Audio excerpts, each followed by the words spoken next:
I'm Ryan Newman, and since I started with Indiana Donor Network and Driven to Save Lives, I found out that some people think that they can't be an organ donor. The truth is, anyone can sign up to be an organ donor. Anyone? Anyone? Are you sure? Yeah, I'm sure. Anyone can sign up to be an organ donor. So don't count yourself out because somebody's counting on you. Go to driventosavelives.org and sign up today. But my heart's going to you, Ryan. Love that shirt.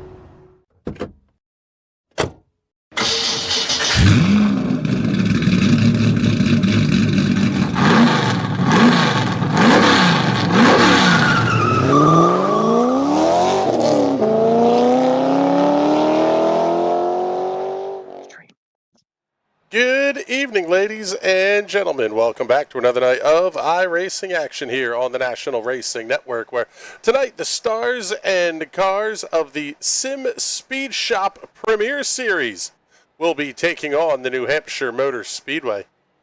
Really looking forward to this show.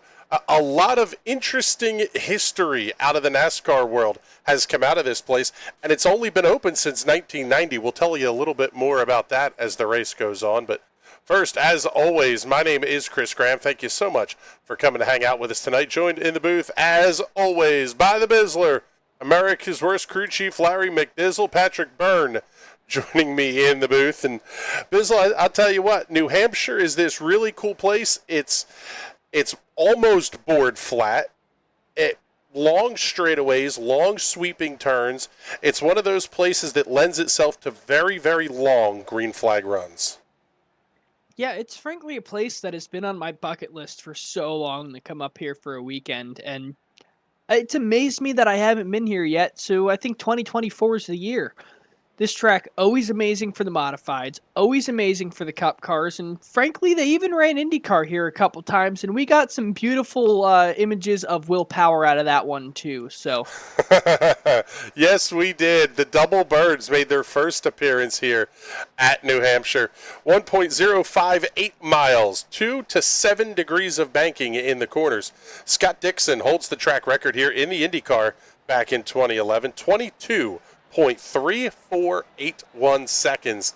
We are not going to be even close to that track record here tonight, as practice is just about ready to wrap up, and Tyler Seville, in the very waning moments of the session, goes 30.875. Johnny Avila, second quick, 30.876. Only a thousandth separating these two drivers. As there you see the checkered flag waving on the practice session, and it is time to go qualifying.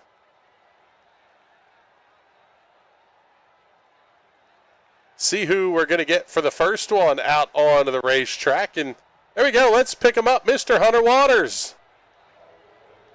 Well, he's out there, but not moving yet, so we'll pick up instead Andrew Moore Jr. Did you say he might be in a pickle? That's why he's not moving. Speaking of Andrew Moore, however, I went to a Weiss Market for the first time yesterday, and I walked in, had the usual small talk with the cashier, and I said, how's it going? And he just goes, well, I'm here. And that, frankly, described my experience at a Weiss Market. We just had a new one open up near us. It's a very nice Weiss Market. I kind of liked it. Prices are pretty good. It's not overly super fancy, and ours has a pretty decent beer selection, too. Well, down here in Berks County, there's like 6 places in the entire county you're allowed to buy booze, so slim pickings. That's true. If you want to discuss, everything living in Berks County, you can be sure to send your hate mail to Bizzle at nationalracingnetwork.com as Johnny Avila goes fastest lap on lap number 1. Let's pick Avila up here. Well, and he's spun around inside of turn number 2. Pick up Braden Carroll. So Avila is done. See if his qualifying lap's going to hold up. Right now, the only car in the 30-second bracket, 30.998, 31.093 for Braden Carroll. He's going to be second quick.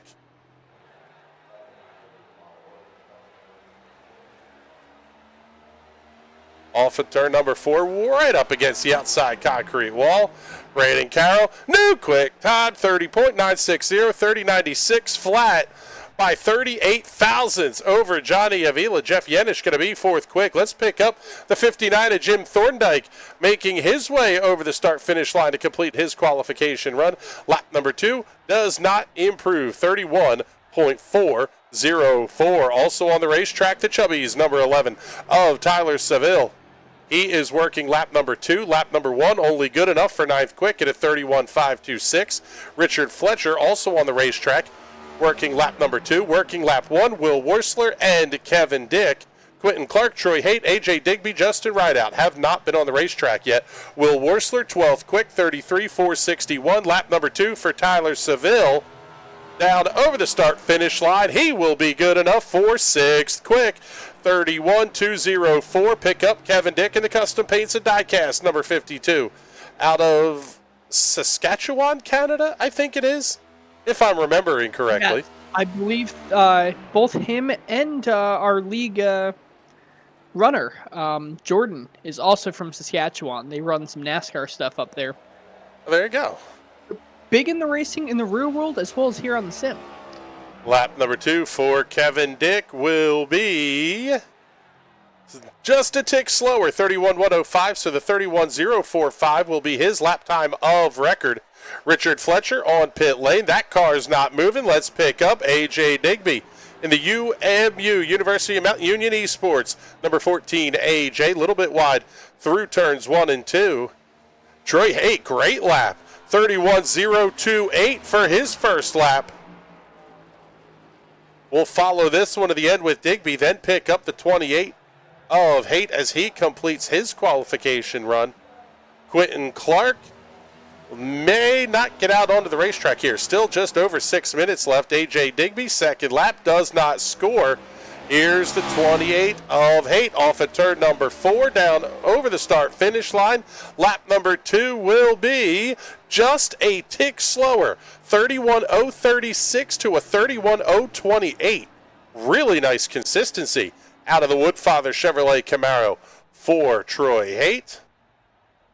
And it looks like that might be it. Well, let's see. There's Quentin Clark in the Superior Templating number 42. Fantastic looking race car there. Nice chrome work on that one. Actually, chrome with like a satin black, almost matte black. That's well done.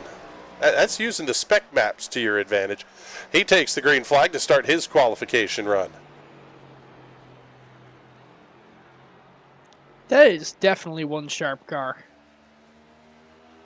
Almost as pretty as this lady. Destiny Gray checking in the comments saying, hey, y'all. What's up, Destiny? Hope you're doing well out there.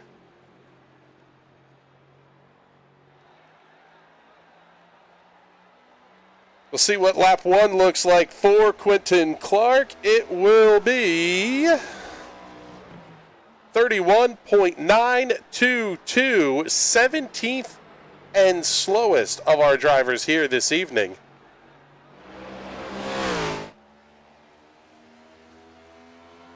Gonna have some work to do here on lap number 2 to get that car up towards the front of the field, but sometimes lap 1's a little bit of a throwaway. Again, a little bit wide through 3 and 4, kind of running that right up to the edge where that seam is.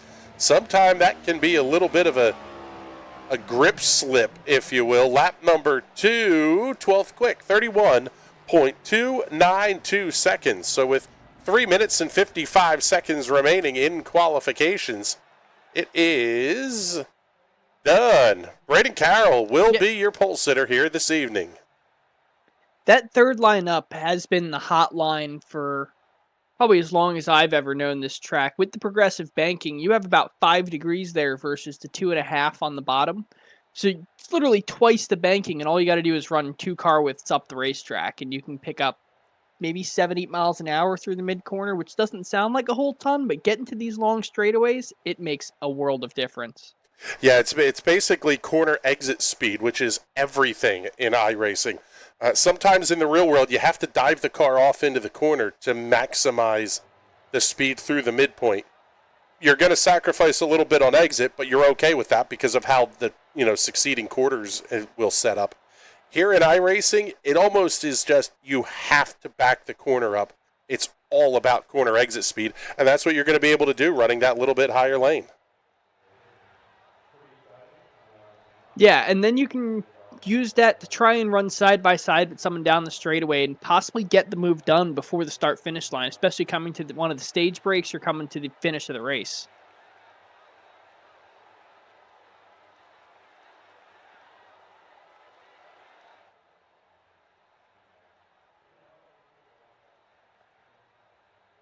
So while we have a moment here, still 2 minutes remaining in the qualifying session, and one of the things that they do here in the Sim Racers Club is they let this session run all the way out. Keep everything exactly on time, and it gives the drivers a chance that if you want to make your run early, you can go off and pick yourself up a beverage, hit the head, whatever it is you got to take care of. Gives you a couple of minutes to do that. So while they are finishing up running out the clock here, let's make sure that we tell you about all of the fantastic sponsors that make these races happen here. I got to say a huge thank you to Mint Mortgage and Real Assist. Real Assist is a real estate assistant service, and Mint Mortgage is a residential real estate mortgage broker. Thank you very much for coming on this season as sponsors of the Sim Racers Club Premier Series. Also got to thank our returning sponsors, Northland Leisure, picking up the sponsorship, I should say, of our stage winners. Custom Paints and Diecast, a seasonal and grand champion prize sponsor. Also, a huge thank you to Sim Speed Shop, the series entitlement sponsor, with season champion, safe driver prizes, and grand championship prizes for the top 2 finishers. Thank you very much, and you can check out all their fantastic stuff over at simspeedshop.com. Getting the word from Race Control, stages will be at lap number 30 and lap number 70 tonight. No cautions at the stage breaks. That's going to make things a little bit interesting, Bizzle, because what we were hearing in the pre-race was anywhere from 90 to 100 laps on fuel. I would imagine tires maybe not as much of a concern, but thinking about the long-term implications of this, you kind of have to go like hell from lap 20 to lap 30 and then lap 60 to lap 70 and still make sure you have enough tires to get to the end of the stage. Yeah, you're kind of just fighting along to get those stage points, and then after the stages is kind of when you're going to save, but you're going to run yourself kind of dry, and I think we're going to see a lot of the field pitting between lap 85 to 95. That'll get them to the finish, get them a new set of tires on the car. But at the same time, if you're not in it for the points and you're just in it, you want the race win, I could see you pitting a little bit earlier, maybe pitting like laps 65 to 70, splitting the race pretty much in half. Yeah, I think that could be an interesting take on it, is because of how long the fuel window is, it really makes the pit window incredibly long. I mean, just doing some kind of back of the napkin math, you could go as early as lap? Yeah, probably, let's not be dumb here. Open up the calculator. Lap 60. I mean, the fuel window is anywhere from lap 60 to lap 100-ish. So until we get past that window, and then when cautions fly, there really could be a pretty big difference in who has tires left on the car at the end of this race as well. Yeah, that's why you're going to see a lot of drivers running that third line as well, because you can make a pass down there on the bottom line running through the mid corner, but it's going to burn your stuff up pretty quickly. Well, we'll find out how this race plays out, but first we got to get you the starting grid. Starting on the pole will be the number 24 of Braden Carroll in the Team ZSS.com Chevrolet Camaro. Carroll out of Layton, Utah, driving for Zeem Speed Shop and Money Shift Media. On the outside of the front row, out of Toronto, Ontario, Canada, for Will Worsler Racing, driving the Team ZSS.com number 63, it is Johnny Avila. Row number 2 will have the 28 of Troy Haight in the Woodfather Chevrolet Camaro, lining up alongside of Pennsylvania's Andrew Moore Jr. in the Weiss Markets number 77. Row number 3, the number 52 of your points leader, Kevin Dick, out of the Great White North in his Chevrolet Camaro. He will line up alongside of the 14 AJ of AJ Digby, out of Alliance, Ohio, driving for Will Worsler Racing, University of Mount Union Esports, on the side of his entry here this evening. Row number 4, finally getting to a tenth of a second, Will Worsler in the number 29 Bulldog Roofworks entry out of Tennessee, lining up alongside of the Rayos. Homemade number 89 of Jeff Yenish out of Broomfield, Colorado. Row 5 will have the number 11 of Tyler Seville out of West Virginia for Will Worsler Racing, Chubbies and Hunter Fried Pickles. On the side of his machine, the JW Racing number 8 of Justin Rideout will be outside of row 5. Row 6, Hunter Waters in the 7 alongside the 42 of Quentin Clark. Row 7, Mike Larch and Jim Thorndike. Row 8, Tom Wilhite and Richard Fletcher, and all alone on the final row will be the 23 of Richard Smith. Field getting ready to come down the start-finish line. Green flag's going to go in the air. We are underway here at New Hampshire.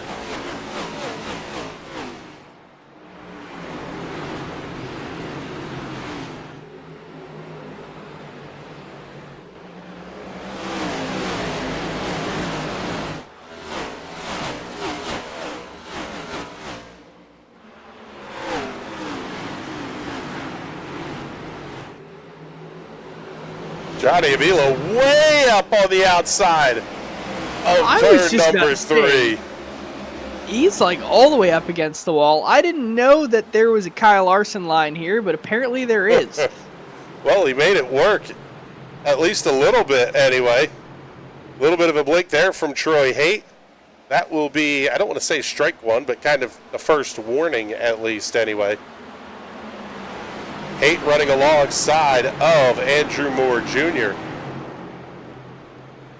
little bit prolonged on the connection. Blake. Oh, and Moore's going to go around. Kevin Dick, teammate makes contact. Caution is out for the first time here this evening.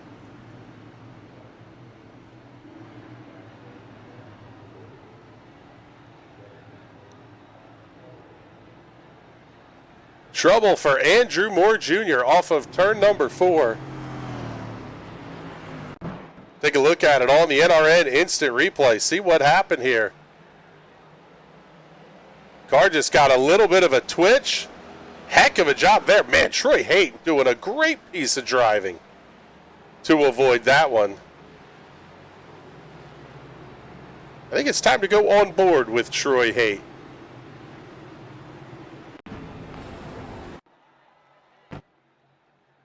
Oh, well, maybe not. With the connection blinks there, unable to get the onboard with Troy that time. But Andrew Moore Jr., sort of no harm, no foul, as he will head to the back of the field.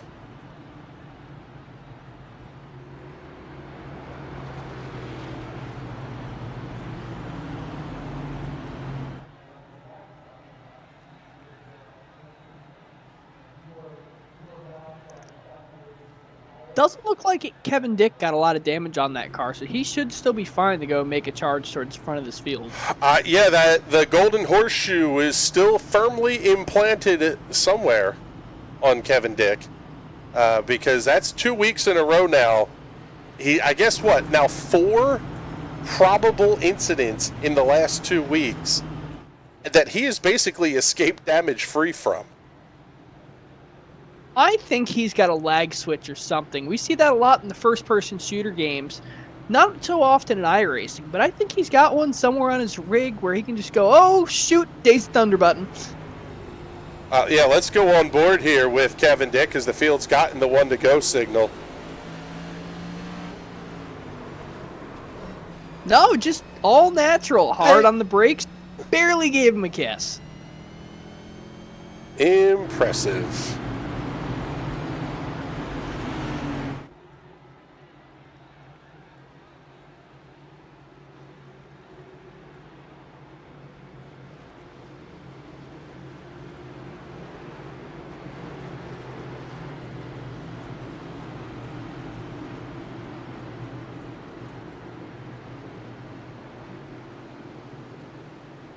Word from race control. Andrew Moore Jr. did claim that caution, so he will serve his EOL penalty. And basically no further sanction on that one. His pace truck is already back on pit lane. Green flag very quickly back in the air. Braden Carroll getting a great start. Johnny Avila having to contend with Kevin Dick working to his outside. Jeff Yenish also making that high lane work. Yeah, these drivers are running a lot higher than usually we see here at New Hampshire. Usually that third line is considered the high groove, and everything below that is kind of where you make your slide job. But these guys are running way up high. Wonder if that's something with the tire model and even some of the changes that iRacing has made to these cars over the last couple of seasons. Because quite frankly, I'm not used to seeing the Indy cars would run that high, but that was more about momentum. You didn't want to give the speed up being on the bottom. Like you said, for years, this place was absolutely, even after the reconfiguration that went on, this place was always sort of bottom dominant. Little bit of contact there, maybe some left side loving, right side romance. Will Worsler and Quentin Clark a little bit deep in the field here battling for 10th. Yeah, unfortunately, I didn't get to watch how these guys ran in the real world. I actually haven't caught a NASCAR race since Chicago. Everything has just been over the radio calls. We got one car spinning towards back of the pack. That's going to be the 43 of... It's Richard Fletcher. Richard Fletcher. Oh, man. Well, I guess that's what he wouldn't do for a Klondike bar. Yeah, you don't want to spin. You definitely can't park there, bud. But he did a nice job keeping the thing fired up, and he rolls away, but now going to be 14 and change seconds back. As Johnny Avila sets a new fastest lap of the race, sitting about a half second back of Braden Carroll at the front of the field. There you see your leaders coming through. And at this point now, almost everybody's single file. Jim Thorndike having to look inside of Richard Smith II. He'll get that job done. Very 2311-esque paint scheme on the side of Richard Smith II's car. Yeah, I believe that's why he runs number 23 car. Same font, same everything. And every week he's got a scheme very similar to those cars, which is freaking awesome. Cool to see some real-world action here on the sim. Andrew Moore Jr. now taking the look inside of Smith. He's trying to work his way back up through the field. This is the fight for the 14th position. Things starting to close up ever so slightly at the front. As soon as I say that, though, Johnny Avila goes back to being a half second back. Not a ton going on here, but again, not really a surprise. New Hampshire Motor Speedway is one of those places that is known for long green flag runs and kind of just being patient and letting the car come to you. Yeah, it's definitely a rhythm track. You have to find your rhythm and just hit that each and every lap, because this track almost drives more like a road course than it does an oval, where you're not racing side by side with another car every lap. So you just have to focus on hitting your marks and getting them right each and every time. That was a big moment there for Troy Haight in the 28 machine through turns 1 and 2, and he goes way wide through 3 and 4 that time. Jeff Yanish going to have to contend with A.J. Digby now.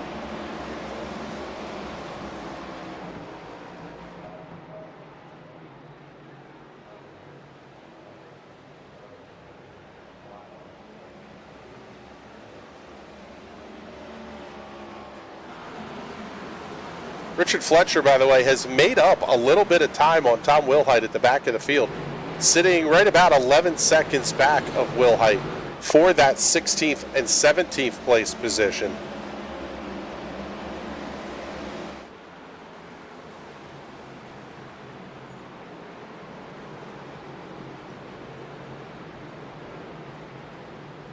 Tom Wilhite looks like possibly going for a spin.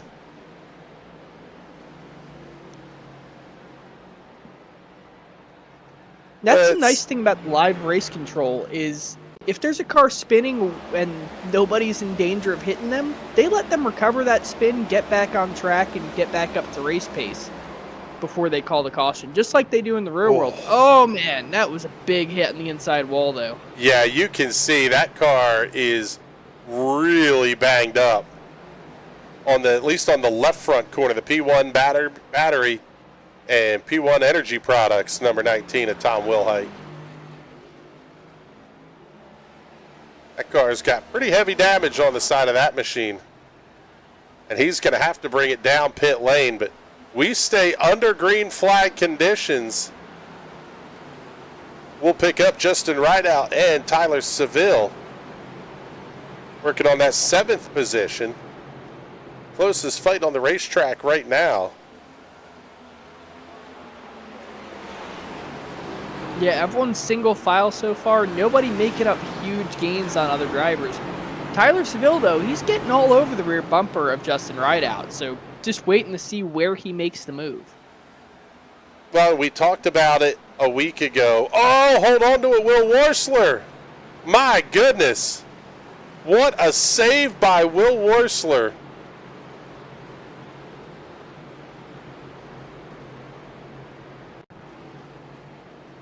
Check this one out. Off of turn number 4. Almost like he hit that seam. Will Worsler does a nice job of saving that machine. But there, we'll talk about it. You hit that seam, especially if you get the right side tires on it. Right, you can see where there's almost like 2 different colors of asphalt at the midpoint of the corner. On corner exit, if you're on that seam, it's almost like driving on ice and the back end just wants to go around.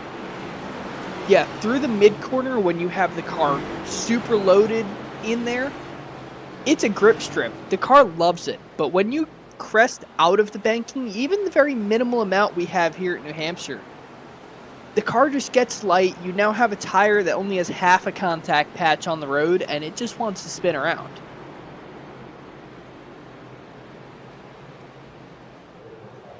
Andrew Moore Jr., Jim Thorndike battling for position number 12. Moore able to complete that pass as Thorndike was well wide into turns 1 and 2 that last time by. But good fight just up ahead of him here. Mike Larch, Hunter Waters.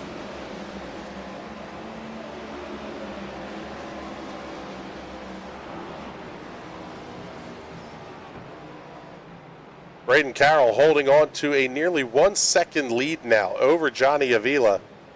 We've seen this in the past. Same story. In fact, we've told this story before about Kevin Dick in the past. Really fast early in the run, runs away, hides, and then starts to fall back to everybody else over the course of the run. We watched Kevin Dick mature into that driver that can keep the power down when it needs to be down instead of just all the time flat out. Something maybe I think possibly we might want to see a little bit more out of Braden Carroll as well. Yeah, learning to run 90% is so much harder than learning how to run at 100%. Running balls out 100% is the easy part. Just go out there, send it, listen for when the tires are screaming on the edge of grip, and you've got that down pretty good. But running just below that, it takes a lot of self-control.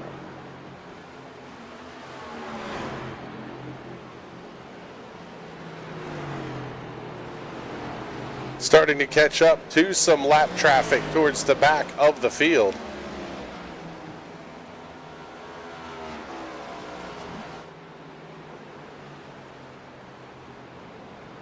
See who else we have here. The closest fight on the racetrack right now is going to be Mike Larch and Andrew Moore Jr. Moore able to come around Hunter Waters for position number 11, and he's now going to work on Mike Larch.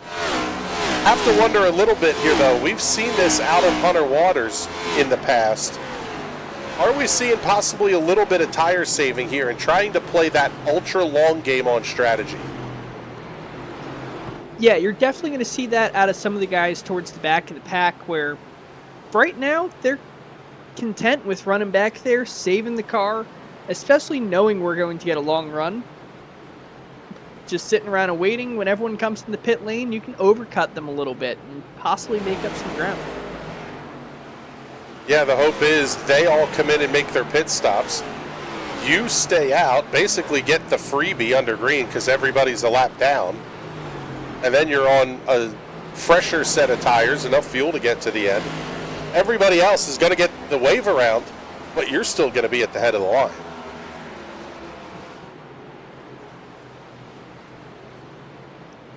On the flip side, though, if you go a lap down, it's very hard to get that back, especially if you really need tires, because you can stay out there and get the wave around, but you're going to have to come in the pits within 5-10 laps, and by then, you're going to go a lap down immediately again. Picking up Jeff Yedish and AJ Digby in the fight for the 5th position. Already working lap number 26. One caution flag very early on for a spin for Andrew Moore Jr. Since then, it has been clean green flag sailing here for the Sim Racers Club.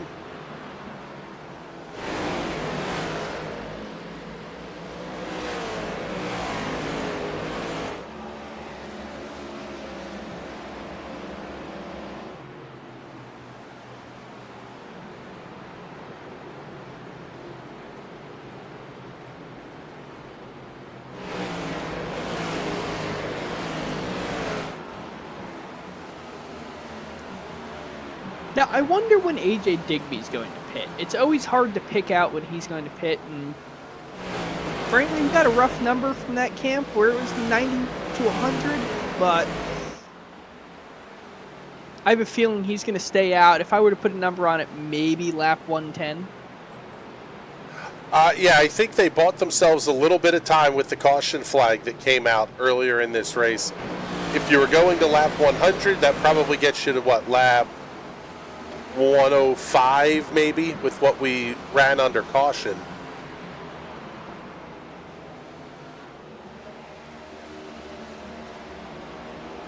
And if you can keep yourself in the lead lap, that gives you 50 laps of fresh sneakers to go out there and burn them up. Yeah, that's going to be the big one. Is somebody that comes in at lap number 90 they're at least at a 10 lap or so disadvantage. If you start to play the big strategy game and say, hey, I'm going to pit at lap 60, 65, 70, now all of a sudden you're talking 30, 40 laps fresher tires. That's a huge deal. When you have the long green flag run, I don't see how the undercut can be the workable strategy.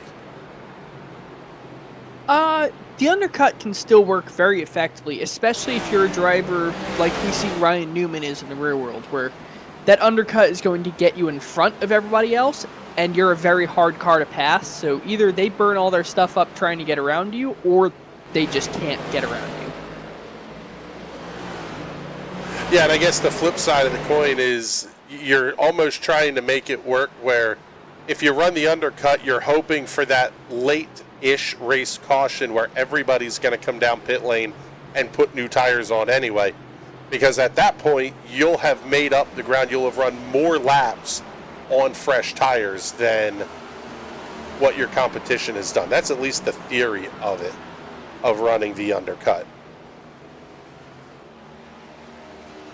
Tell you what, though, this is turning into a pretty nice four-car battle. Troy Haight, Jeff Yenish, AJ Digby, and Justin Rideout. Fourth back through the 7th position.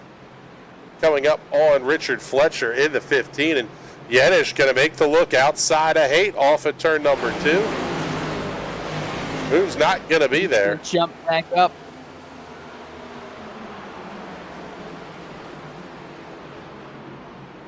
Yenish is going to be stuck now behind the lap car of Richard Fletcher on the high side. He's going to have to drop down low in the mid-quarter. That's going to give Digby the run on the outside.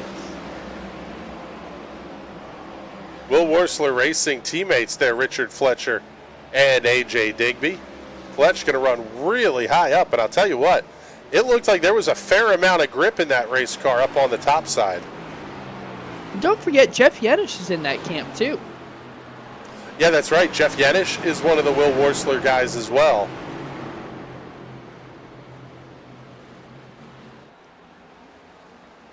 Tyler Seville back there in the 8th position joining the fight.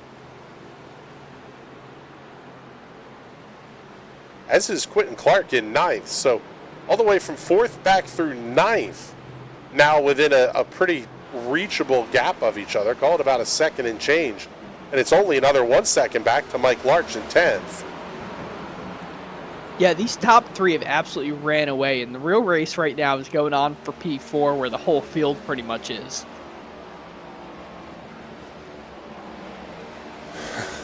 So ingrained in that battle. Missed the end of the stage. Braden Carroll claiming the green and white checkered flag for the Northland Leisure stage win. Picking up that one here in stage number 1 about 5 laps or so ago now.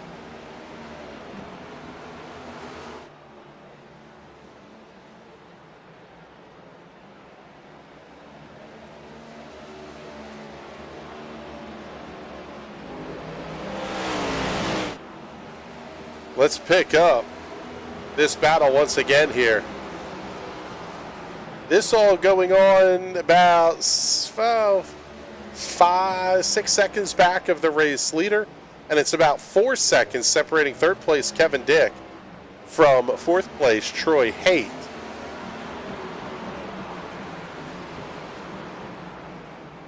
Carroll holding a 1.3 second advantage over Johnny Avila. Another 3/4 of a second back to Kevin Dick in 3rd, and then 4 and change to this fight here from 4th all the way back through the 10th position.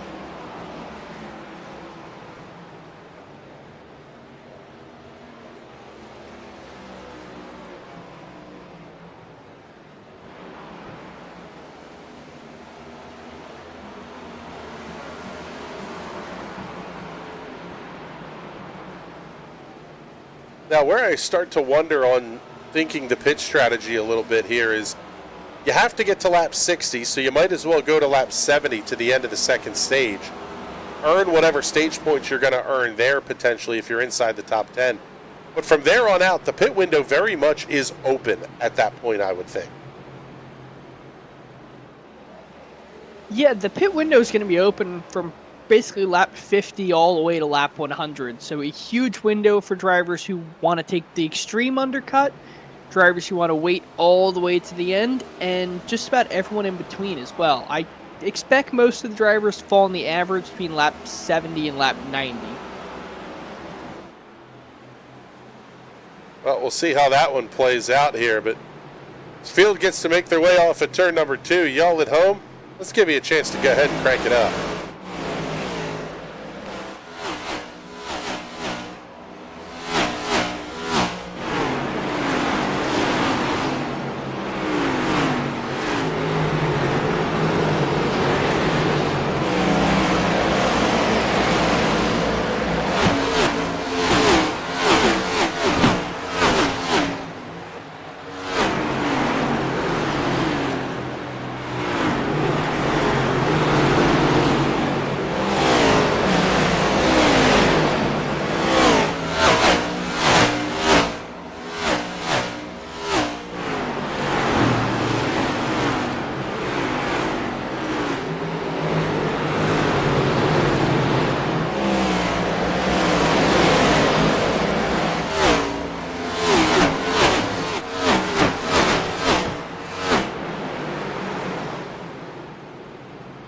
So, field making their way once again through turns 1 and 2. Tyler Seville having to contend with Quentin Clark as he's working on Justin Rideout. Now all the way back through Andrew Moore Jr. is really all packed up here.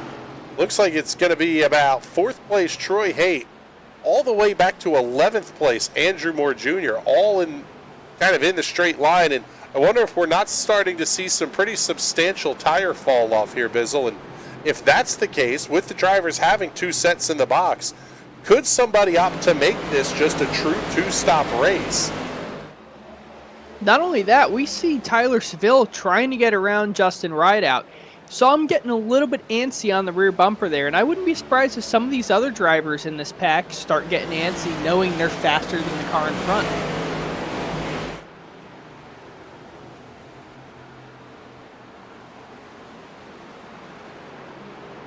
Tom Wilhite making another save off of turn number 4.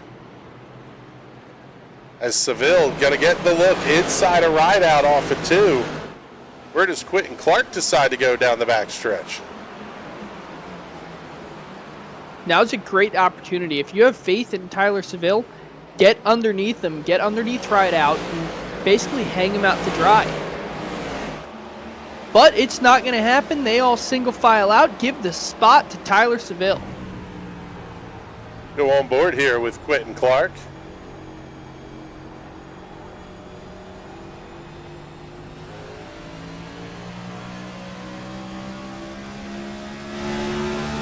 Interesting that he's here. Clark staying in 4th gear. There was some discussion of, are you going to shift into 5th, or are you going to run 4th the entire time? That's going to have a big impact on what your fuel economy number is.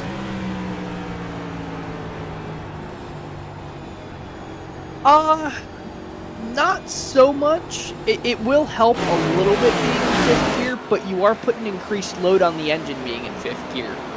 Fuel consumption is not only RPM and throttle position, but it's also the load on the engine, and it's going to have to compensate if you're sitting it there in 5th gear, kind of dragging the engine down more.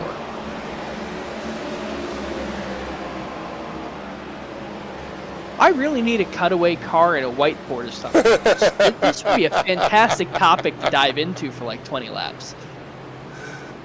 Yeah, it would. Gosh, that would be fun, wouldn't it?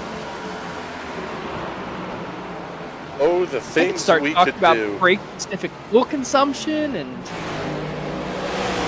your MEPs, your mean efficient energy productions. It's a whole textbook I have of all this stuff. Bizzle gets busted for plagiarizing textbooks on the air. That's fantastic. I would paraphrase. I was a Turnitin.com kid. Come on. Speaking of turning it in, AJ Digby getting around Troy Haight with a big turn in into turn number 3. Tried to figure out a way to squeeze a 4th turn into that sentence, but just wasn't coming to me. Didn't turn out the way I'd hoped. But Digby able to clear, holding on to the 4th position now, and Haight falling back to position number 5. Also on the racetrack here. Pick this one up on the Hot Shoe Racewear Instant Replay. Kevin Dick picking up the 2nd position off of Johnny Avila. Oh, Avila just gets way sideways, has to save the car. I was going to say, Avila had the run there. How did Kevin Dick get by him? But Johnny Avila is loose. Difficult to drive race car. I wouldn't be surprised if Johnny Avila is one of the first cars we see coming to the pits, as that car seems just about impossible to drive. Yeah, and we're only 49 laps into this thing.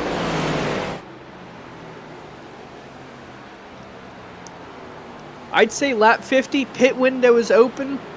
Dude, come down here and get some fresh tires on that car. I'd rather have to pit twice than have the thing in the wall and sit for repairs.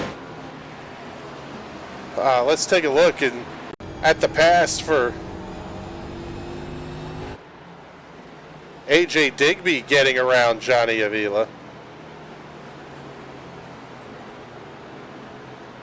Same thing, Avila just not able to get the car turned down. As caution flag is out, and it's going to be Johnny Avila. Spun around inside off of turn number 4.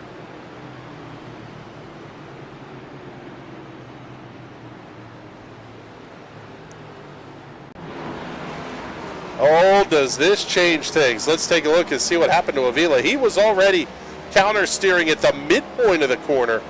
And there it goes, swinging around down to the inside of the racetrack. Doesn't hit anything, no. Doesn't hit anything, Right. but he's going to fall to the back of the pack. And This now, is going to put him at the back of the pack, but this gives him a chance to come into the pits, and frankly, with the pit window being open, I wouldn't be surprised if we see a lot of cars come into the pits. I don't, man, pit window is barely open. But it is open. Yeah, it is open. You can, well, you would have to make it, gosh, I just don't see how you, if you couldn't make the tires last 52, making them last 100 from here, that's a big ask. But let's see what everybody's going to do here down pit lane. Yeah, everybody is on pit lane at this point. Hang on. Johnny Vila's in the pits. Does Richard Smith come in the pits? And you doubted me. Don't doubt me for a second. I am Larry McDizzle, America's worst crew chief, and even I know what I'm talking about. 24 machine comes to the attention of the pit crew. This will absolutely be 4 fresh Goodyear Racing Eagles, 2 cans of Sunoco fuel going into that machine. He is down and away, and Braden Carroll going to win the race off of pit lane. 14.6 seconds stop for the 24 team. 52 with Kevin Dick coming off of pit lane second, 14.4. 15 flat for A.J. Digby in third. Jeff Yenish fourth, and Troy Haight will complete the top 5.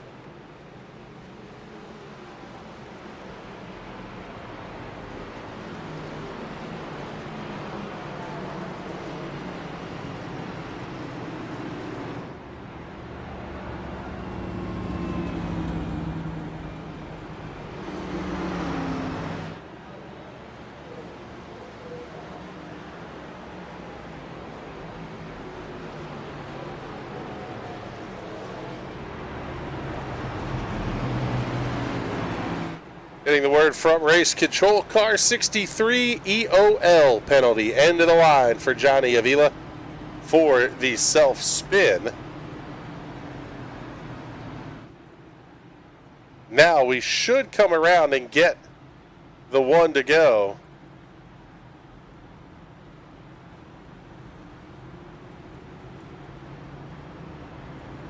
Oh, the comments from, well, Sim Racing Realtor. Leader was 75 in the middle of right front and 81 in the middle of right rear.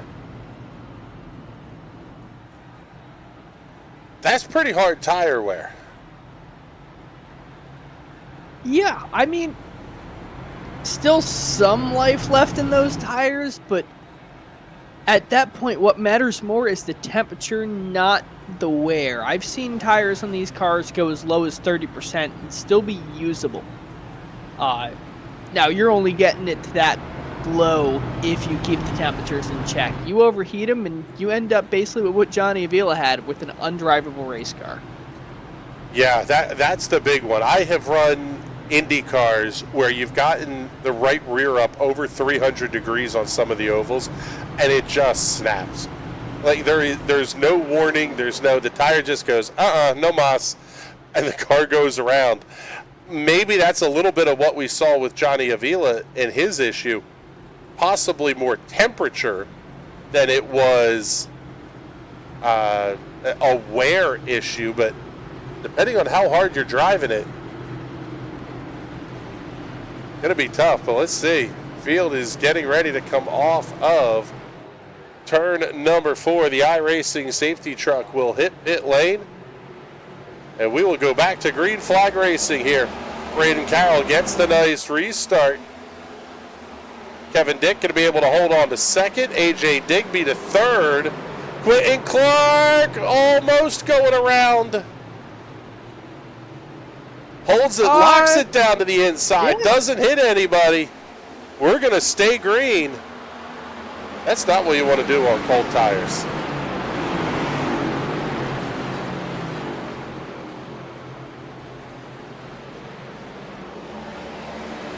I do want to give a shout out to Tyler Seville. I just opened up Facebook real quick, and the first thing I saw was an advertisement for Chubbies. So that targeted advertising is working.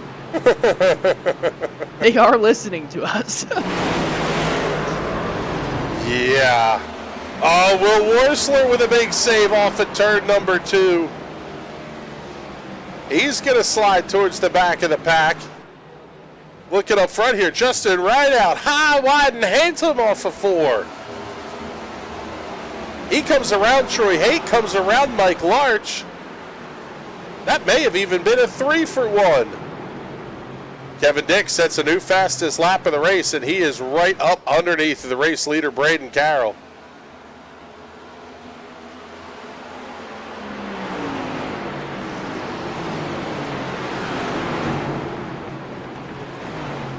In trouble for Hunter Waters, it looked like. He is being shown as out of this race. I don't see anything in timing and scoring. Braden Carroll now taking the fastest lap of the race away from Kevin Dick, opening up the gap. So let's slide back here to Mike Larch, Andrew Moore Jr., Troy Haight, and Jim Thorndike. Larch starting to pick up some ground here on Justin Rideout in the 8 car.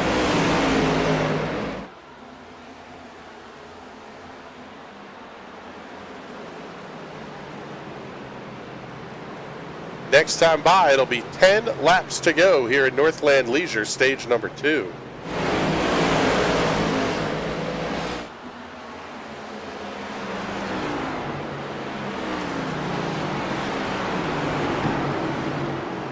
The story of how this place was built is absolutely fantastic. Located on the site of the old Briar Motorsports Park, which existed from 1964 to 1989, and basically is most of the road course that is here.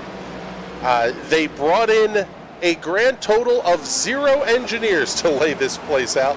They hired 1 surveyor and said, just go put the stakes out for the outside of the racetrack. And that was it. Everything else was done by Bob Bear and his family. And quite frankly, built a really fantastic, I'm going to say big short track, because that's what this place drives like. And so much history in NASCAR has evolved out of this racetrack. Not only that, it is one of, from what I've heard, I have not been here yet, but it's on the bucket list for next year. One of the best racetracks to go to, either by yourself, with friends, with family, whatever. It's a very family-friendly place. It also has a lot of partying going on in the outfield there, in the camping area. Just no matter what kind of NASCAR fan you are, New Hampshire is very welcoming. Yeah, first race was held here in July of 1990. A NASCAR then Busch Series race won by Tommy Ellis. First Cup race was held here in 1993. Notable for being Davey Allison's final race. He would have a helicopter crash the next day, landing at Talladega Superspeedway in the infield in his helicopter, and passed away a couple of days later. But there's that connection. 1996, Ernie Irvin got his first win after surviving a basilar skull fracture that occurred at the Michigan International Speedway. One of the most emotional victory lanes NASCAR has ever seen. Obviously losing Adam Petty and Kenny Irwin here in the year 2000. And then that led to restrictor plates being run on the cars. For the 2001 race, won by Jeff Burton, it was the first flag-to-flag win in NASCAR since the mid-1970s. No lead changes in that race. See, and it's funny, the NASCAR Modified still run restrictor plates here, so what could be considered as one of the most boring Cup car races in all of history taking place in restrictor plates here. This is like Talladega for the Modifieds, and frankly, they've done nothing but help the racing here in the Modifieds. It's fantastic watching them here. Yeah, the Modifieds at New Hampshire is a must-see show if you are a circle track racing fan. Beating and banging, absolutely knocking the crap out of each other and doing it at full tilt almost the entire way around this place. There's a reason that Ryan Newman would run that race every time that the modifieds were here on the Cup weekend, because the race was just so much fun to drive in. Not only that, the modifieds are the fastest car of the weekend here. I mean, if you've never seen them, they make just as much power, actually more power than the Cup cars do now. They have 3 times the tire, especially on the right rear. They weigh 1,000 pounds less. They're like the Formula One cars in the NASCAR world, built for the short tracks. At my home track of Riverhead Raceway, it's a little quarter-mile bull ring. They average 80-mile-an-hour laps around there. Around this place, they're doing about 150 miles an hour the whole way around. It's incredible. Seeing Johnny Avila getting around and trying to hold off the 59 and Jim Thorndike. This is a battle for position inside the top 10 as we're working a very nice lap number 69. Going to be 2 to go here in stage number 2. Braden Carroll, your race leader, by a half second over Kevin Dick. The other big one that occurred here was Dale Jarrett's crash in 2003. Spun coming off of turn number 4 and basically sat driver's door exposed perpendicular to the field. At the time, you raced back to the caution. So the entire field was coming by him at racing speed. Some cars trying to get their laps back, some guys trying to hold off other cars. And that was the kind of the straw that broke the camel's back. And NASCAR said, no more. That's when they outlawed racing back to the caution flag, froze the field at the moment of caution. The lucky dog or the free pass rule came into effect. And I mean, that's really changed. That singular incident completely changed how NASCAR races are run, because now the guys that are running in 15th and 16th have something to actually fight for on the racetrack to be that first car one lap down. But Braden Carroll winning stage number 2 as well. Yep, picking up the win in stage number 2 and the 10 bonus points that come along with it. Kevin Dick holding on for second, picking up a monster haul of bonus points here thus far this evening. I believe the total is 17 for Kevin Dick as it stands right now.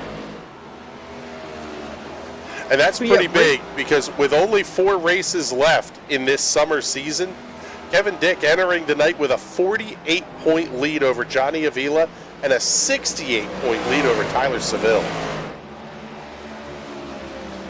But yeah, back to racing, back to the caution. Definitely in the real world, it kind of seems kind of silly that we used to do that. But it's something I would love to see come back to the sim racing world, especially now that we have some of the vintage cars on here, and even with the modern cars. It just seems like so much fun the days of thunder your way back to that checkered flag or caution flag or whatever. What's the worst that happens? You get a 4X and some guy yells at you and sends you a nasty message after the race? I want to see these guys full tilt going through a wreck. It'd be freaking awesome. Yeah, the problem is I would be the guy who's probably hacked off because I have my first top 10 ever, and you get wadded up by, Jocko Majakamo trying to come through. Real guy, by the way. Yeah, what's he do for a living? Jock around? No, actually, Jocko Majakamo was a NASCAR Cup Series driver. Originally born by the name Chauncey, but known as Jocko. His father was a really famous modified guy up here in the Northeast. And then Jocko, following in Dad's footsteps, making 23 starts over a 10-year career. 1976 SCCA Trans Am champion. Most notable for being the guy who hit Bobby Allison in the 1988 Pocono race that nearly ended Allison's life and did end his career. Well, I guess I'd rather be famous for being bad than not famous at all. He was a Trans Am champ. I mean, you've got to throw him a little bit of a bone. Now, I have worked for a Trans Am team, and if Larry McDizzle, America's worst crew chief, can work for a Trans Am team, how much does it really matter? Well, that was back in the days when Trans Am was freaking awesome. It still is. Seeing the Trans Am weekend at Lime Rock Historics last year, those cars are so amazing. I'm glad there's a group of guys that have restored them their former glory and still race them around and bang them into each other. It's just fantastic to watch. Oh, a little bit of a slide there out of Mike Larch in the 2. He's going to go way high up the racetrack in turn number 4. That allows Troy Haight to come past. Andrew Moore Jr., Johnny Avila back there, 9th and 10th. Man, we're only 25 laps into this run, and we're already starting to see cars slide around.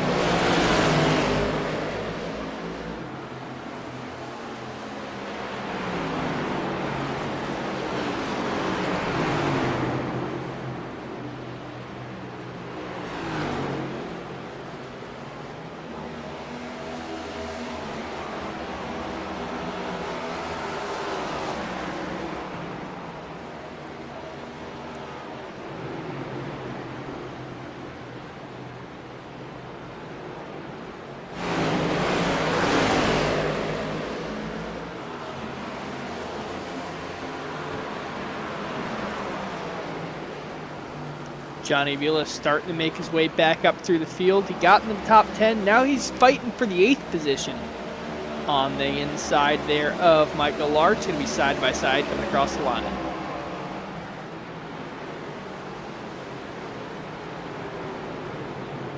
Larch just able to hold speed with him. Through the mid-corner, you can see Avila gets the run. Back down the straightaway, Larch has so much more speed. Avila's finally going to clear him. Andrew Moore Jr. going to the inside of Larch now. Easily gets him down the straightaway. Has to back up mid-corner, though. Boyd running up the racetrack, and he's going to lose some ground to Johnny Avila here. Maybe not that much ground. It's only about, what, a car length? Less than a car length as they get into turn number 1.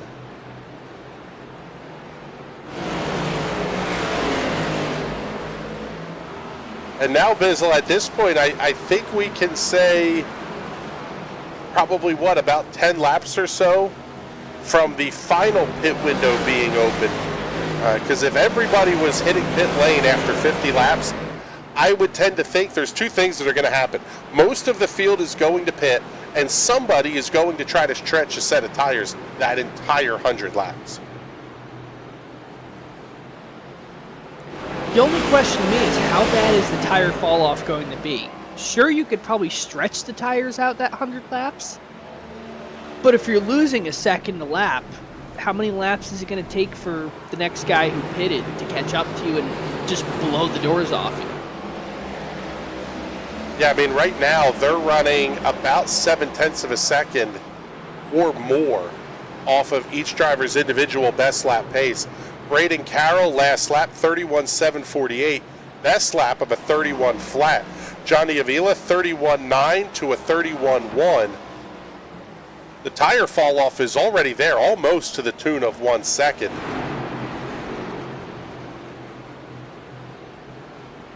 With how everybody was sliding around after 50 last time, that really brings up the discussion of undercut versus overcut. Do you pit early and run the risk of having to go a little bit longer versus run a little bit longer and do a shorter final stint?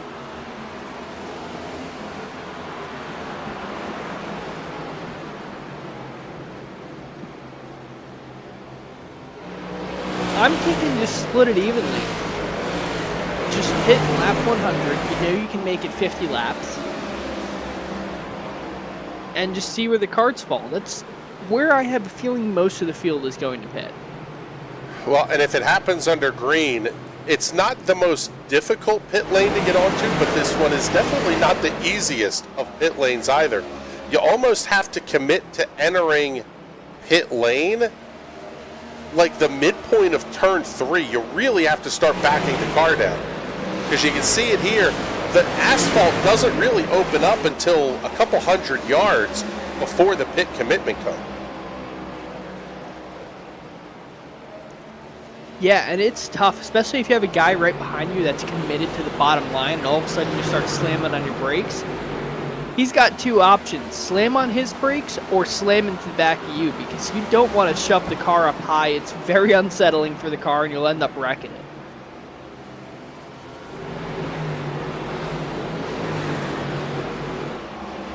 Johnny Avila having that inside lane look on Troy Haight. Nothing there, though.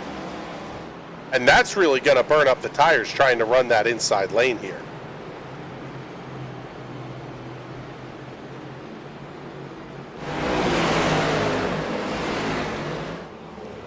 Yeah, the inside lane, depending on how this car is set up, I did not have a chance to hop into the Monday night practice, so I don't have a feel for this car this week.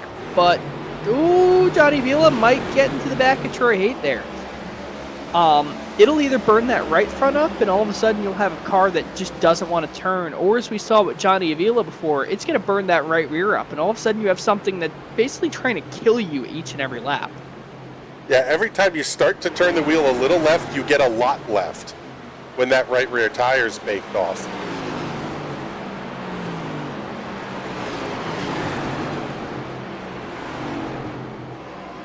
A little bit further forward here, AJ Digby and Jeff Yenish battling for the third position. Yenish seems like he'll make up about a tenth and a half, give up about a tenth and a half. You can see it really drives it deep into the corner.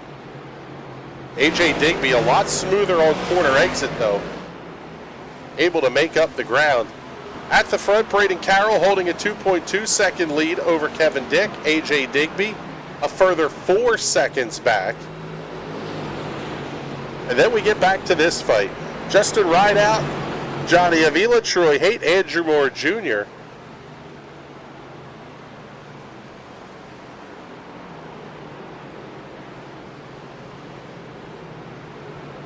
Avila finally going to be able to clear Haight through 1 and 2.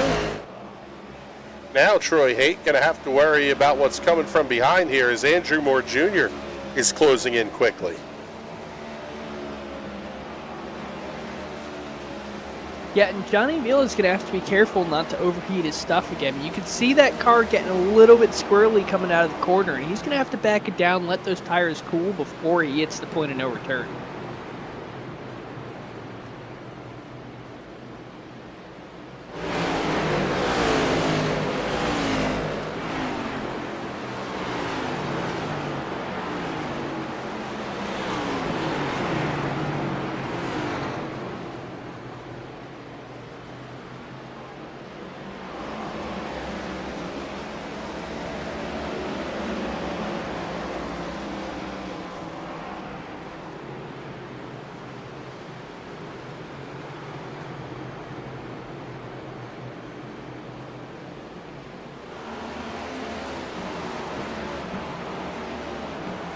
Getting close to that lap 100 window. Now looks like Will Worsler, Tom Wilhite, and Hunter Waters will be the 3 cars that are out of this race.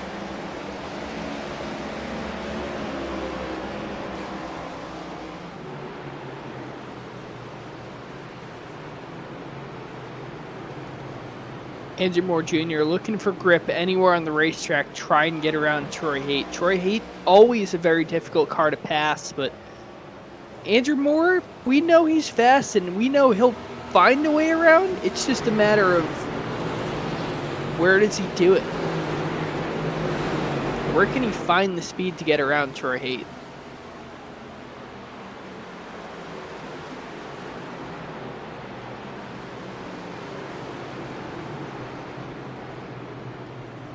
The only other battle that is anywhere close is that Jeff Yenish-Tyler Seville fight for the 4th position. It looks like, well, I was going to say Seville's starting to close that up, still sitting at about a third of a second or so. You can see that one there as they come around Richard Fletcher.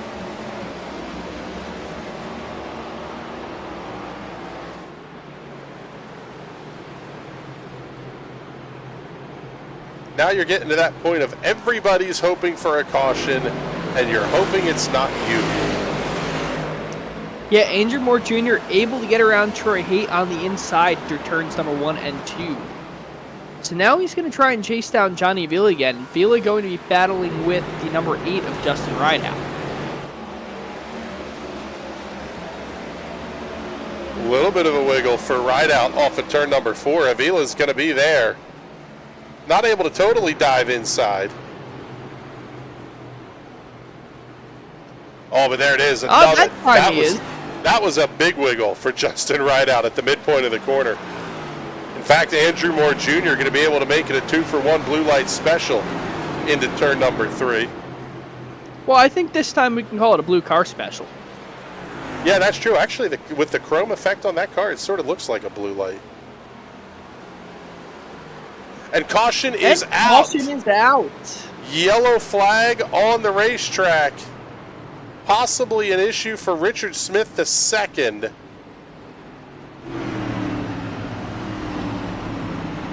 Let's take a look and see if we can see what the issue was here. For the 23 machine, just ahead of race leader Braden Carroll. Car gets loose at the midpoint of the corner. And it's going to be just enough to bring out the caution flag. Well, this one I think is going to make the strategy very easy. Once again, I have a feeling we're going to see just about the entire field come down. Maybe you'll see Fletch stay out. Oh no, he doesn't get a lucky dog because he was the caution car. Or no, Richard Smith was the caution car. So correct, Richard Fletch Smith. Fletch will be your lucky dog. So he gets a free pit stop. So you're going to see him coming down the pit lane because he's going to be the last car in the lead lap anyway. Jim Thorndike, I could see maybe staying out, leading a lap or two. Same thing with Quentin Clark. But other than that, everyone else I think is going to stay out.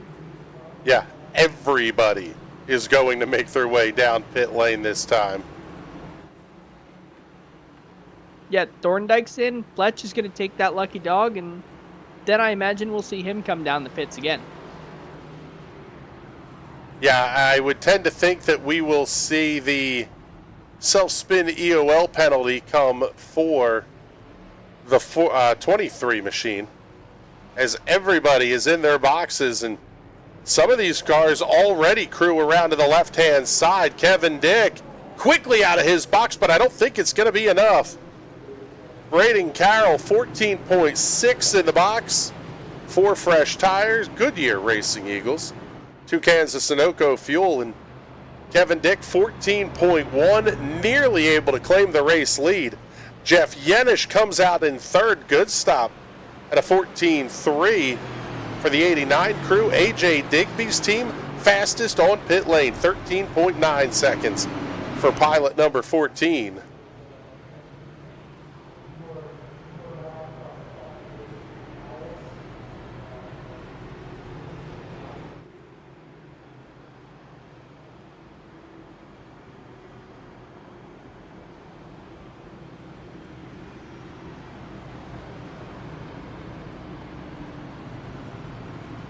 And it looks like the 23 will be getting the EOL penalty.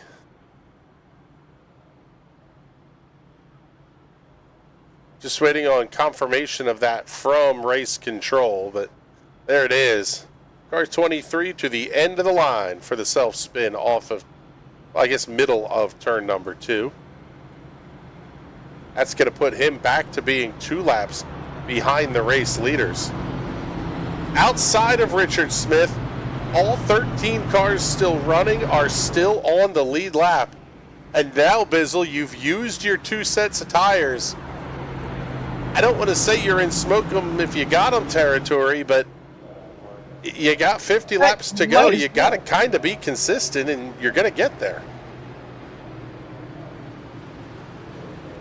Yeah, basically, if you're Braden Carroll, keep doing exactly what you're doing. You got another 50-lap run. We've broken this race in the thirds. Do exactly what you've done the entire time, and should be your race to lose. Yeah, pretty much. Carroll going to line up alongside of Kevin Dick on the front row for the restart. To the outside, on the outside, Kevin Dick lining up on the inside. Row number 2 will have A.J. Digby on the inside, Jeff Yenish on the outside. Row 3, Johnny Avila and Tyler Seville. Nice recovery for Johnny Avila from his early race issues. Row number 4 will be Andrew Moore Jr. and Troy Haight. Row 5, Justin Rideout and Quentin Clark. Mike Larch, Jim Thorndike on row 6. Richard Fletcher and Richard Smith II will tag in at the back of the field. One is the Lucky Dog, one is the EOL cars. The green flag goes back in the air. Wow, great start for Carroll. He absolutely skunked him into the restart zone. And Johnny Avila having the big look inside a teammate, A.J. Digby. He'll get that pass completed. And now I'll tell you what, you got to be on the hunt for Johnny Avila, because he knows what he's got to do to make the tires last 50 laps. That car could be very, very dangerous come the end of this race. Not only that, he knows he only has to make them last 50 laps this time. Gonna shoot to the inside of Jeff Yenish. Gonna be there on that second groove, force Yenish way up high to that fourth lane. Yenish gonna have the run down the straightaway, but Avila's gonna be able to keep with him. Huge save for Justin Rideout. That was huge.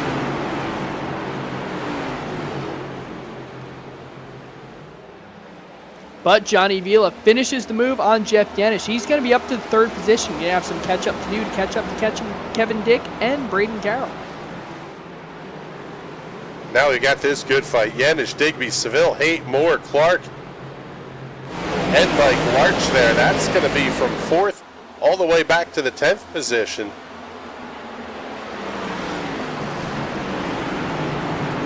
And really, this is kind of when you have to be thinking it's time to make the move. You got fresh tires on the car. If you're Kevin Dick here right behind race leader Braden Carroll, I don't want to say now or never, but he's been able to maintain the pace. But Kevin Dick on the attack, setting a new fastest lap of the race, 30.985. First lap in the 30-second bracket we've seen under race conditions.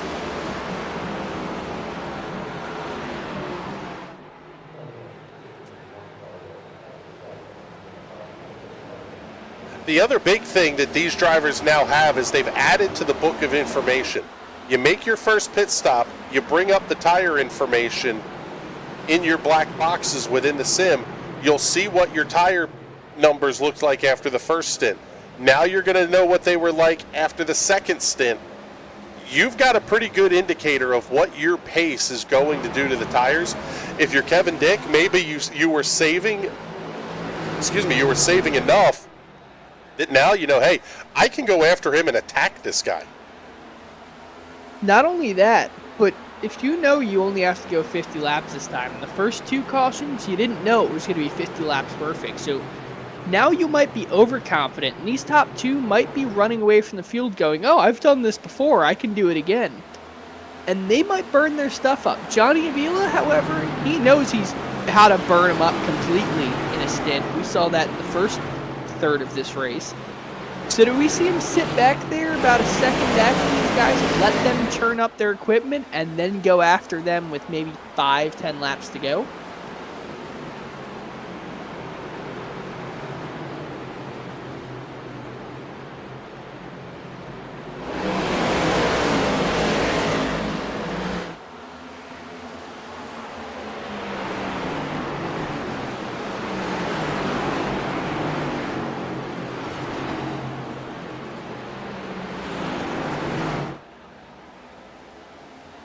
Tyler Seville all over the back bumper of the 28 car of Troy Haight.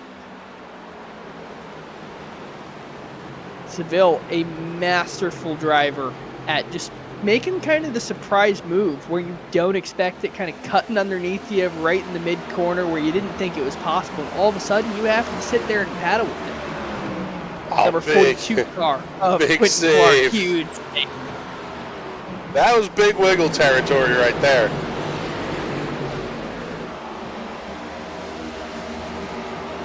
I think that may be the project for tomorrow, Bizzle. Get the merch store up and running.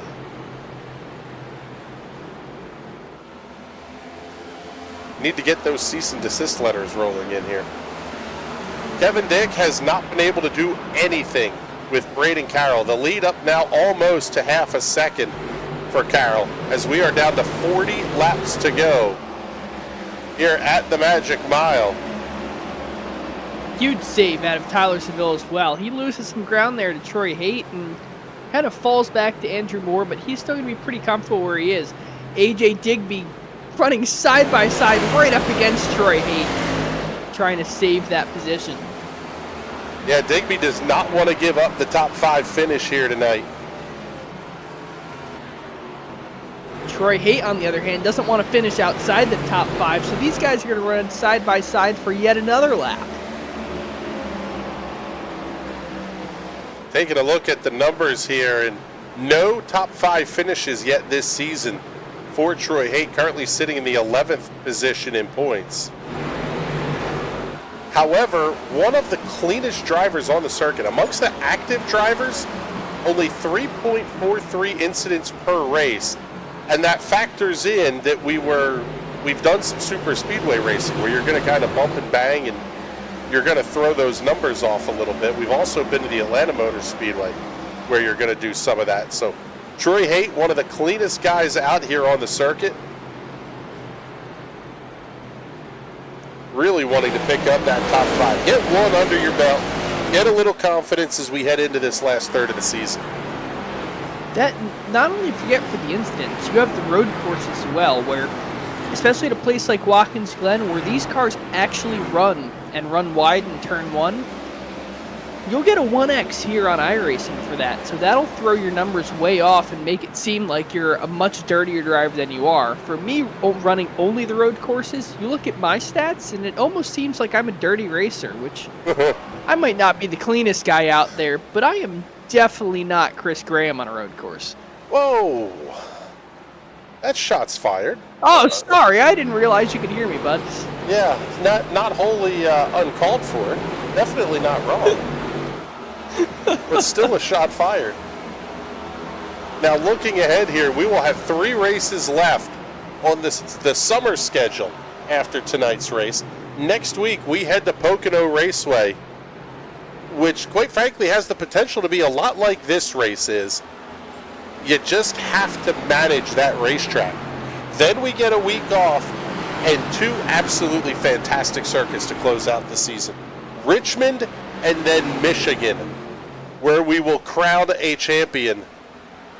I am really excited to see how this season plays out, because if you're looking at it purely from a points perspective, I mean, Kevin Dick would have to, not show up the rest of the season to make this close. Johnny Avila's 48 back, but it's only 20 to Tyler Seville, 11 to Hunter Waters, 12 more to Quentin Clark. Then it's 2 to Mike Larch in 6th, 9 to Andrew Mraz in 7th. There's still a lot of battling to do in the points, so you might not be fighting for race wins, you might not be fighting for a championship, but you still want to be a top 10 finisher in points. You still want to, close out your season well, because then I believe we get the week off. I can't believe I'm flipping the calendar to September here. But yeah, week off at Labor Day, and then we kick off the fall season with the Charlotte Rover and Daytona. That's going to be fantastic. Wait, you mean there's another road course I get to show up for? Yes. Series admins, can we get Spa on the circuit once? Why? That'd just be comical. Could you imagine NASCAR flying the entire garage area to Belgium?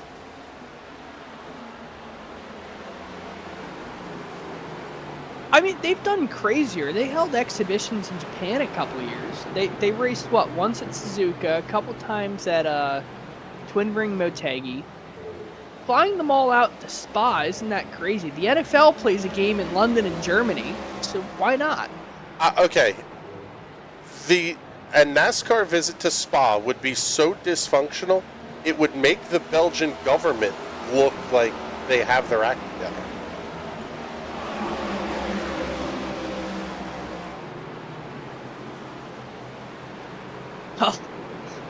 He's got nothing.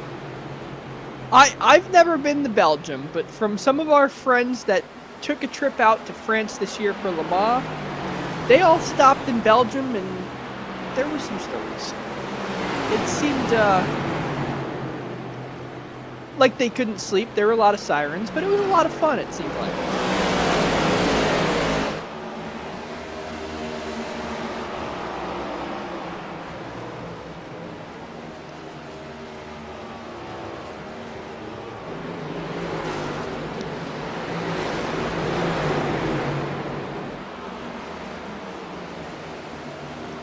Belgium, home to some waffles and a racetrack.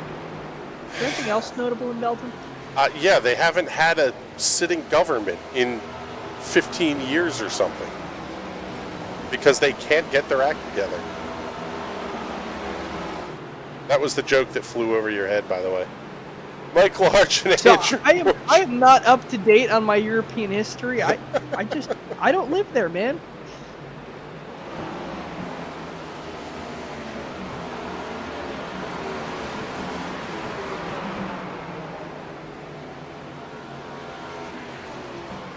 I made a fantastic silly Europeans joke. Just nothing there.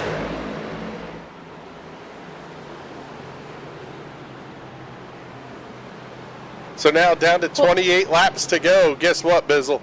Things are starting to close in at the front.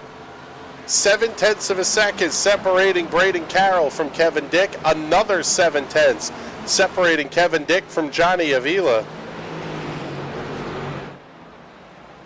Got to go another 2 seconds back to find Jeff Yenish.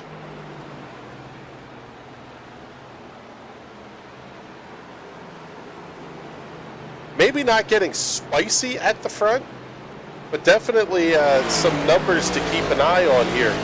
Do we see these gaps close in at all, or is Braden Carroll going to lead this thing from flag to flag? Go full Jeff Burton on the Sim Racers Club here this evening. It's definitely a possibility, but still some time. Kevin Dick sliding back from Braden Carroll, but Johnny Avila sliding back from Kevin Dick, so maybe nothing there just yet.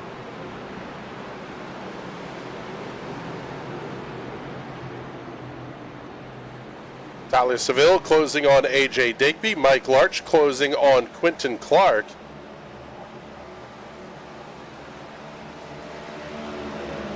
These are the fights for the 7th and 9th positions, respectively. Quentin Clark making up a little bit of ground here on Tyler Seville as well. Andrew Moore closing in ever so slightly on Mike Larch for the 9th position.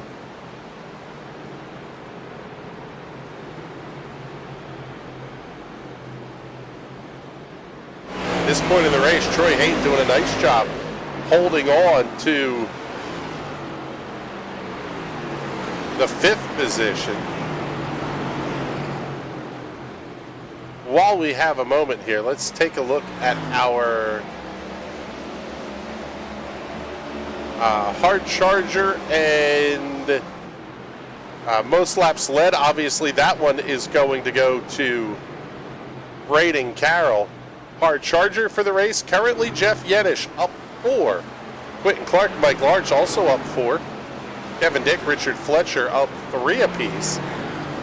Those prizes presented by Realty Executives Saskatoon. Got to thank them for their support.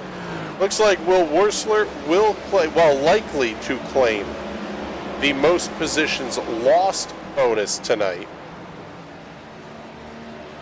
He is down 8 in the 15th position, but should Andrew Moore Jr. run into a little bit of trouble here again, he could possibly take that, dubious distinction away from Worsler.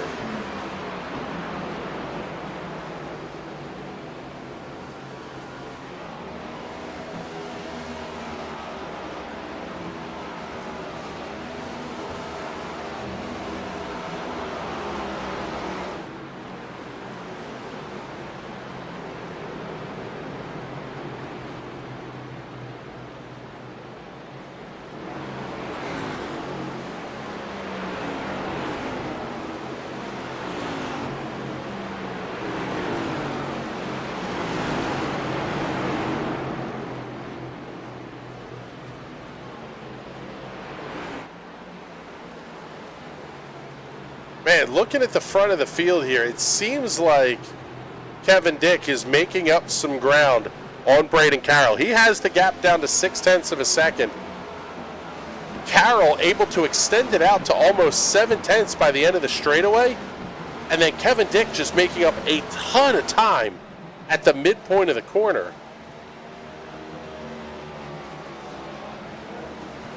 Richard Smith II up into the outside wall, exiting turn 4. That's not what Kevin Dick wanted to see. In fact, it's going to cost him about 0.3 by the time they get to turn number 1.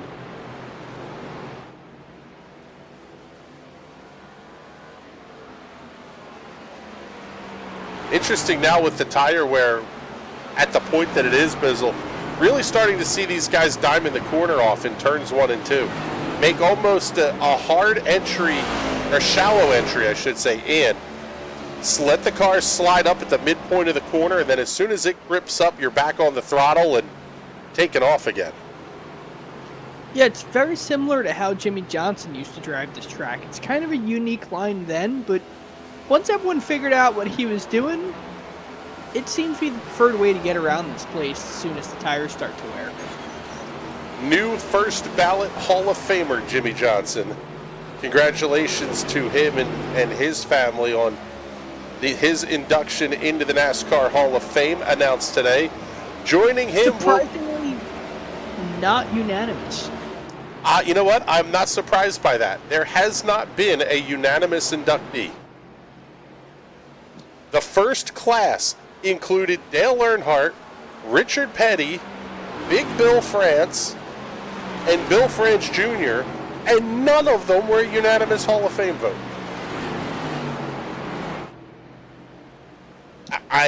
I don't know. I don't know what you have to do to be a unanimous ballot.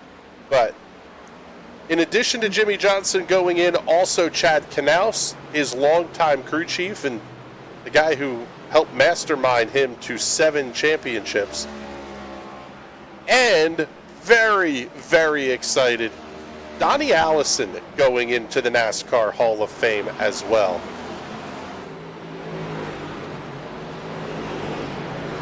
One of basically 2 surviving members of the Alabama gang. Bobby and Donnie Allison are the only ones we have left after the passing of Neil Bonnet. Actually, Red Farmer's still alive. Not only is Red Farmer alive, but he's still racing at 93 years old or whatever it is, strapping into a late model at the Talladega Short Track. Now, I'm sorry, what promoter is letting a 93-year-old go out there in a racetrack? A smart one. He doesn't run a lot. He only runs 2 or 3 times a season. But Red Farmer, also a NASCAR Hall of Famer.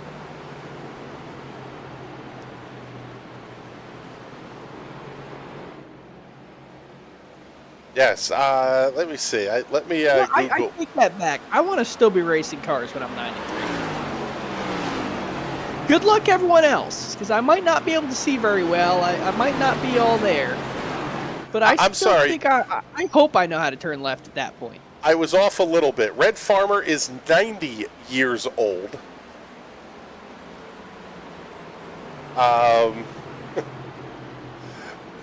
He was the 1969, 1970, and 1971 NASCAR Late Model Sportsman Division champion.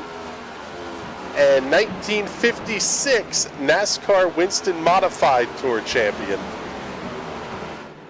Currently races part-time in a 602 crate dirt late model in the F97 Ford Mustang for his own race team. Oh, I think that's living the dream. It really is.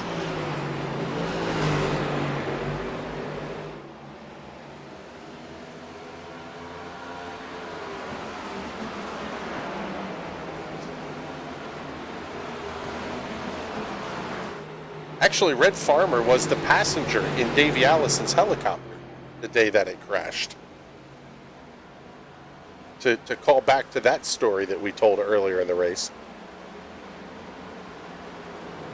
Going to see Clifford Allison test an ARCA car at Talladega.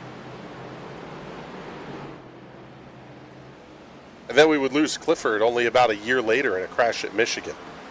Just tragic, tragic stories out of the Alabama gang, but so many great stories as well. Bobby Allison, a three-time champion. Neil Bonnet, one of NASCAR's 75 greatest drivers, also named to the 50 greatest drivers list in 1998.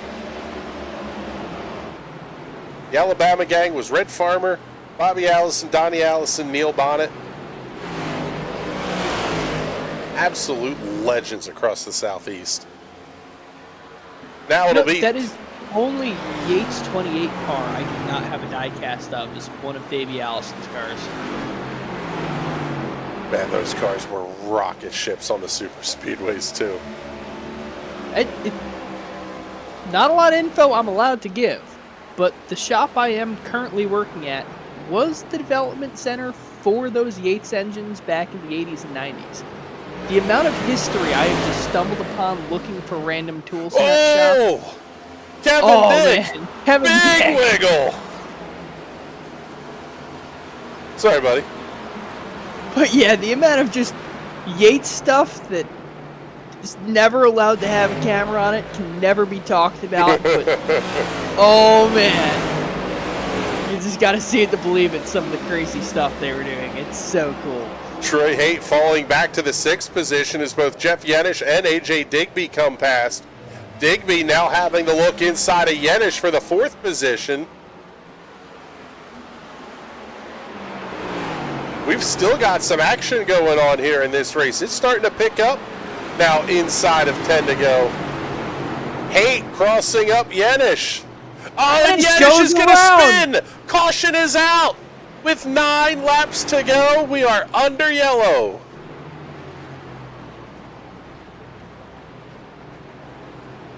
Oh, does anybody have a set of tires left? If they had 2 sets in the box, nobody has tires left. If they have 3 sets in the box, everybody has a set of tires left. Well, we're about to find out.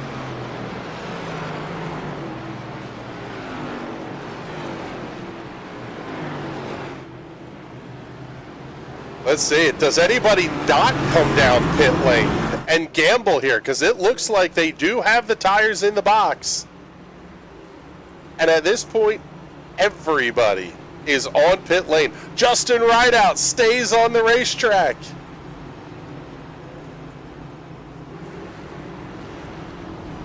I like the call. The 24 machine hits the box. Car is going to go up on the jacks. Richard Fletcher stays out as well. We'll have 2 cars at the front of the field on old tires for what looks to be about a 5-lap shootout to the end.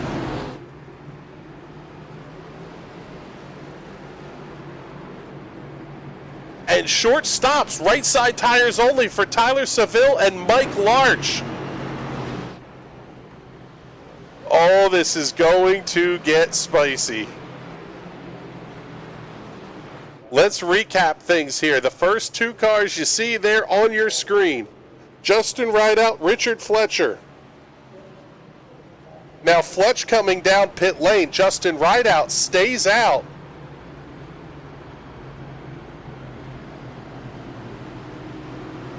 He will be trying to run a almost 50-lap set of tires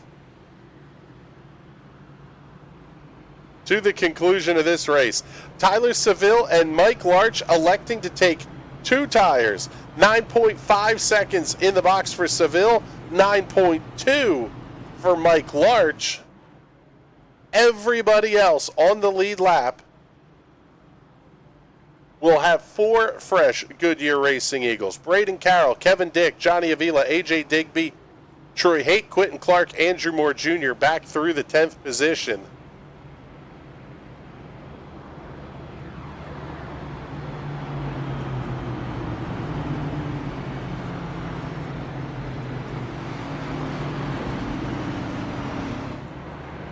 I think the field will get the 1 to go signal this time by, which means it should be a 4-lap shootout. And there's the 1 to go signal. Justin Rideout will restart this race on the inside. Tyler Seville outside of row number 1. Row 2 will have Mike Larch and Braden Carroll. Row number 3, Johnny Avila and Kevin Dick. Row 4, Quentin Clark and AJ Digby. Digby manages to go from 4th to 8th on this restart, purely because of how pit strategy is working out. Row 5 is going to be Andrew Moore Jr. and Troy Haight. Jim Thorndike, Jeff Yenish on row number 6. And Richard Fletcher's going to round out the field. Richard Smith II, Will Worsler, Tom Wilhite, and Hunter Waters all out of the race. These top 3 going to be able to hold on and keep these guys behind them. 4 to go. Green flag back in the air. Great restart for Justin Rideout. Seville and Larch may be able to hold the line. Avila's down on the apron. That's going to hurt Avila? Maybe not. He's still holding it. How? What a move by Johnny Avila. He's up to the 5th position. Now can Rideout hold the spot? Oh, there's contact. Wide. Seville, Carroll sliding up to the wall. Everybody saves it. Justin Rideout slides wide. Johnny Avila inside. Big contact. Kevin Dick goes around. AJ Digby involved. We got the big one on the front straightaway.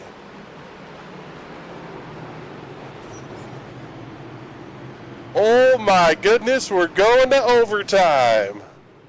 And Johnny Avila on those fresh sneakers is up to first place. All right, let's take a look at this one on the NRN instant replay. Justin Rideout bounces off the outside wall. There's Mike Larch and Kevin Dick making contact. And at that point, it's just everybody else piles in.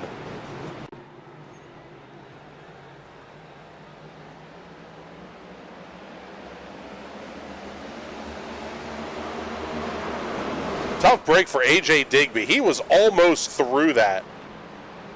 Man, we're going to have like 5 clean race cars left after this. We'll see who has to come down pit road. I would think Justin Rideout comes in. Maybe not. He's in 2nd. And we still have 13 cars on the lead lap, but with all the damage that everybody has, Mike Larch comes down pit lane.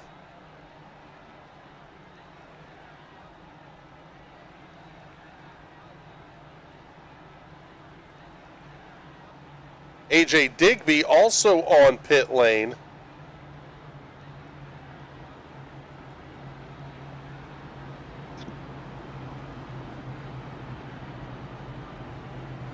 So now I imagine your front row is going to be Johnny Vila and Justin Rideout. Which lane does Braden Carroll go? Does he try and follow Johnny Vila through, or? Well, I would. Okay, Braden Carroll has done every restart on the outside tonight and has made it work. I would think he wants to restart on the outside. But Johnny Vila has been fast on the inside. I have a feeling he's going to pick the inside. Is Braden Carroll going to sit there right behind Justin Rideout, who's on those older tires, and possibly get stuck and hung out to dry going into turn number 1? Or does he just go 3 wide outside and try to make the move? That's if Rideout lets him get to the outside.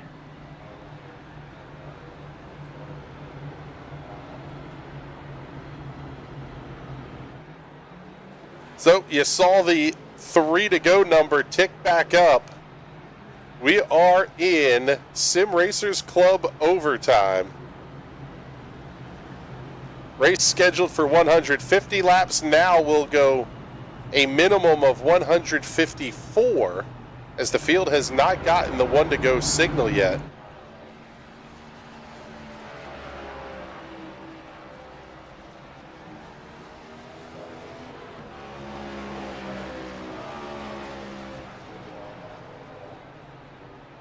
Take one more look at this replay.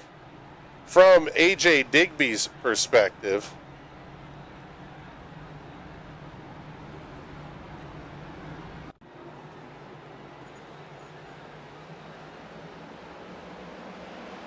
Everything starts to happen in front of him. Digby gets way inside, and man, tough break. He did everything right, too. He saw them wrecking going towards the outside, so he shot down low and unfortunately just got tagged and spun around. There's your answer, and Justin Rideout goes inside with Johnny Avila. Braden Carroll's going to restart this race on the outside. Both drivers on the front row will have their preferred line. Row number 2 will be Justin Rideout and Tyler Seville. Row 3, Jim Thorndike and Andrew Moore Jr., the 59 machine, up inside the top 5. Kevin That Dick. second row, those are 2 cars with some older tires, so that's going to allow these top 2 to absolutely run away from these guys and battle by themselves. Yeah, Tyler Seville has right side tires. We'll see how. I think that possible advantage is gone here. Pace truck is in. They've got to wait till they get to the restart zone. Oh, Johnny Avila absolutely skunked him. Avila's going to have a 2-car length lead by the time they get to 1. Oh, they're going to try 3 wide again. 3 wide. Jammed up Jelly tight off turn number 2.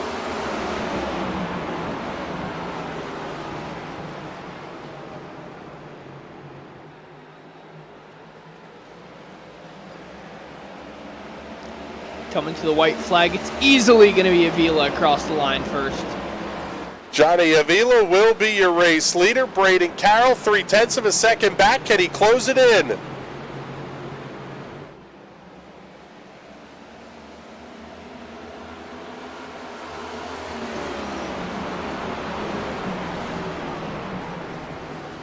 Through turns 3 and 4 for the final time. Clean off the corner, checkered flag goes in the air, and Johnny Avila gets the win at New Hampshire. Braden Carroll comes home second. Tyler Seville will round out the podium, and Avila claims the fastest lap of the race on the last lap of the race, 30.813. Johnny Avila was backwards at one point in this race. But he locked her down, kept her out of the wall, got some fresh sneakers on her, and frankly, let Braden Carroll lead, 146 out of the 150-something laps this race, and took it away right when it mattered the most. Yeah.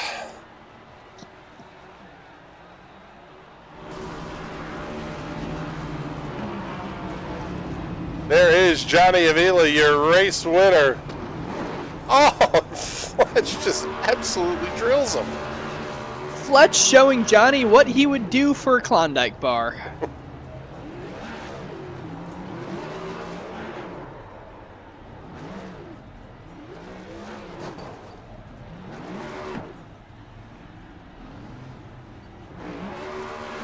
Did he get the car stuck in the wall? I think he did. He might have. Oh, No. there it goes. He's just making sure to hit every corner of it for the tech guy. That is exactly right. Well, while the Will Worsler guys burn it down here on the front straightaway, let's take a look at our race results. Johnny Avila by 0.7 of a second over Braden Carroll. Tyler Seville comes home third.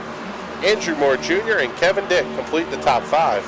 6 through 10, Justin Rideout, Jim Thorndike, Troy Haight, Mike Larch, and A.J. Digby. Back through the 12th position, Jeff Yenish and Richard Fletcher, the final cars on the lead lap. Quentin Clark finishing 13th, 6 laps down. Richard Smith the second, 14th. Will Worsler 15th. Tom Wilhite in the 16th position.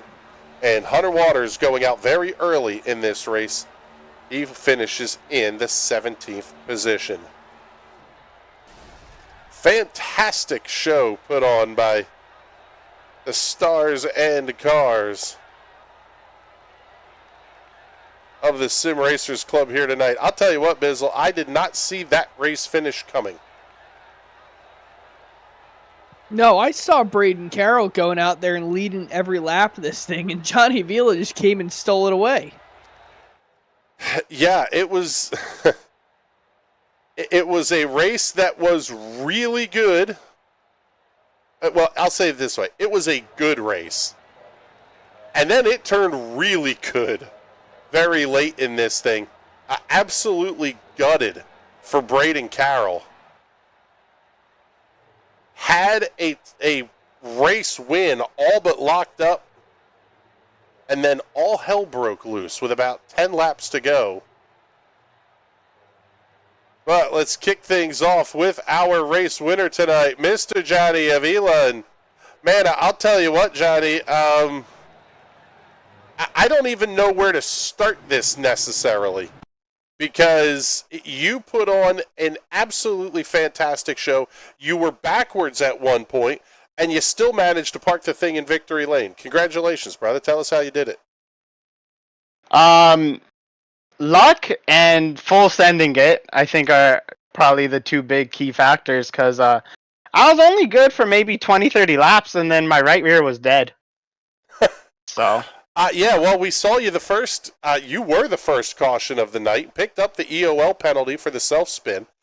That thing looked absolutely evil by the time you got to 50 laps on the tires. Yeah, it was. I swear to God, I thought my right rear was possessed or something, the kind of things it was trying to do. But, luckily I was able to get everything set up for the end, and I think it kind of helped that all the guys with new tires picked the outside on that second to last restart, and I could just kind of dive it in. Yeah, talk us through that one, because diving it in is a bit of an understatement. You ran the apron all the way through turns 1 and 2 and managed to make the thing stick. How did you pull that off? It worked with the old Cup car, and it works in Xfinity, so I figured I'd try it here. Because of the diffuser, it bottoms out, so you lose a little bit grip, so it doesn't work quite as well, but it's the last restart of the race. If I stay behind people, I'm not going to pass them, so I just try to go anywhere I can. Well, and then that final restart, I was absolutely shocked when Justin decided to line up behind you for the restart, knowing that Braden had been dominant and had fresh tires on the car. Were you worried about him at all, or did you kind of have the thought of, man, just so long as you could control, since you controlled the timing of the restart, it was all going to be in your hands one way or the other? Yeah, honestly, I was just, I was kind of hoping the 8 would follow me on the inside, and maybe on his old tires he would slide up and make it a little bit difficult for Braden, because I didn't want Braden to be right behind me and then jump the restart with me, because then he could just do the bump and run. It's a little bit harder to restart as the second car. So I just tried to time it to where I could get a jump and go, and then as soon as there was a little bit of a gap, kind of relieve some pressure, because I think I was just far enough to where I didn't have to worry about him trying to bump me. But I will say Braden had the fastest car all night long, so it's definitely got to be a tough one for him, because I think he led almost every single lap till the very end there. Yeah, until the final restart. Basically, when that carnage started happening, was where you took the lead, and from there on out, it was all you, brother. Congratulations on picking up a big win here in the Sim Racers Club Sim Speed Shop Premier Series. And before we let you go, do all the big sponsor plugs and thank yous here, too. Yeah, I just got to thank TeamZSS.com, Zeem Setup Shop. I build setups for them, especially for the Xfinity car. And I just got to thank everybody that puts this league together. It's definitely fun to come out every single Wednesday, battle these guys, and just see Kevin freaking walk away with this championship. Yeah, that's he was in the middle of the big pile up, and he still finished 5th. I don't know what you guys have to do to take the lucky horseshoe back, but congratulations on the win tonight, brother. Thank you very much for coming to hang out with us here for just a moment or two. And now we got to talk to a guy. I said it to Patrick a minute ago here. I am absolutely gutted for Braden Carroll. easily the fastest car of the night, ultimately coming home with a second-place finish. And on that final restart, you had your outside lane. You took it all night long, and you were really fast there. You had to be pretty confident on that final restart. Well, I wasn't necessarily confident because I don't know why we're taking no tires after a 50-lap run. I don't understand that at all. I really don't. 2 tires worked. I knew it would. I was thinking about it. Should have done it, obviously. But I don't know, that no tire call, just, I don't get that. And it didn't work out, but you lead the whole damn race, and it doesn't work out, but that's just racing. It's just a little annoying. I would say more than a little annoying. Pretty darn frustrating is the first word that comes to mind, at least that I'll say on the air. But talk us through the night a little bit, because outside of that, the final stage, after the second caution flag or the second set of stops at lap 50, Kevin got within maybe 0.4 of you at one point, but outside of that, there was nobody close to you all night. You had a rocket ship, brother. I mean, it's always the races I do no practice and then I'm fast. I somehow got the pole. I think everybody messed up. I'm pretty sure everybody messed up their Q laps. It's really hot. And then I was able to start out front, get a little bit of a gap off the green flag, and then I was really trying to just, instead of attacking and doing all that, I was just trying to make no mistakes, and that really worked tonight. But apparently some other people weren't thinking that way. Well, we talked about it early in the race. We saw a lot of this out of Kevin Dick a couple of seasons ago, where he would take off and hide, and then he would just fall back to everybody, burning the stuff up. That was a really intelligent and mature drive out of you tonight. Little bit of a corner turning, it almost feels like, in terms of the development in learning the setup that the league puts together on a week-by-week basis. You got to be feeling really good here with a couple of weeks left. And then we're going to kick into the fall season, and you're kind of hitting your peak now. Well, yeah, I mean, it was just kind of taking care of the tires. I'd burn off the right front every time, and then I would try to second run was when I think I was at my best. That was when I was saving gas. So I was keeping more fuel in the tank and being able to keep the car lower to the ground, which ultimately makes you a little looser all around. So that was the main goal, and that really worked. I pulled a pretty significant gap in that like 50 to 100 range. And in the final stage, I didn't really know what I wanted to do. I was like, if I do the same thing, I'll get passed. And I hadn't been in Dirty Air all night. I literally had no idea how to pass or nothing. I had just been out front. So I thought it'd be easier just to go a little harder. And it didn't work out. It did not work out because Kevin was right there the entire time. He was saving. We would have had a good finish, but we can't go green for shit. Well, I'll tell you what, man. Congratulations. I know you're frustrated now, but you're going to look back on this one and go, hey, it was a very good podium finish tonight and a great points night for you as well. Congratulations on it. And before we let you go, make sure you do all the sponsor plugs and thank yous as well. Thanks to Zeems for putting together a good setup shop, putting out good sets every week. Thanks to Cody Porter for making my beautiful paint. That's about it. All right, brother. Well, thank you much. We appreciate you coming to hang out with us here up in the booth. No surprise, quite frankly, that Braden Carroll is the most frustrated guy here. Someone who I don't think he can be all that frustrated is Tyler Seville. It was it looked like kind of a mid-pack car for you all night, and all of a sudden you're up here on the podium talking with us. What happened other than the big one that you got through? I knew I had to do something there at the end. That second to last caution, I was probably a 6th to 7th place car all day. And so I rolled the dice to take 2 tires and figured if anything above a 7th place was going to be a net positive, and chaos broke out. I got in the wall a little bit, but was able to hold on to 3rd place. So overall, it's a great night for me considering where I ran.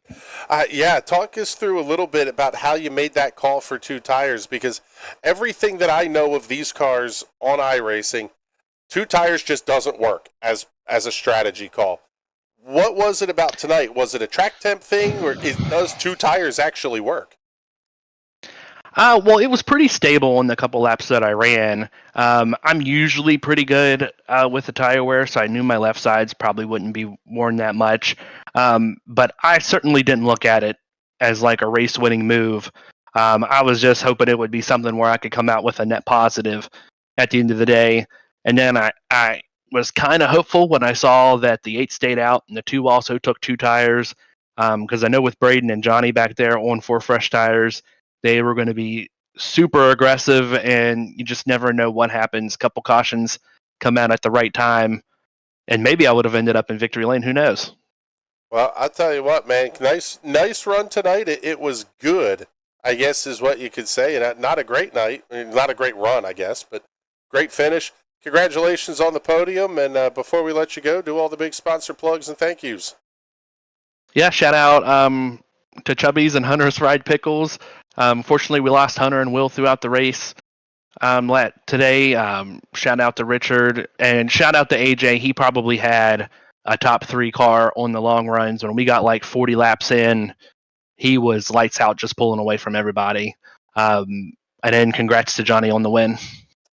All right, brother. Well, thank you much. We appreciate you coming to hang out with us here up in the booth. And, man, I'll tell you what, Mr. Larry McDizzle, I did not see the 2-tire call being a race contending one, but in the end of this thing, 2 tires was a decent call, and ultimately it was avoid the chaos and carnage at the end.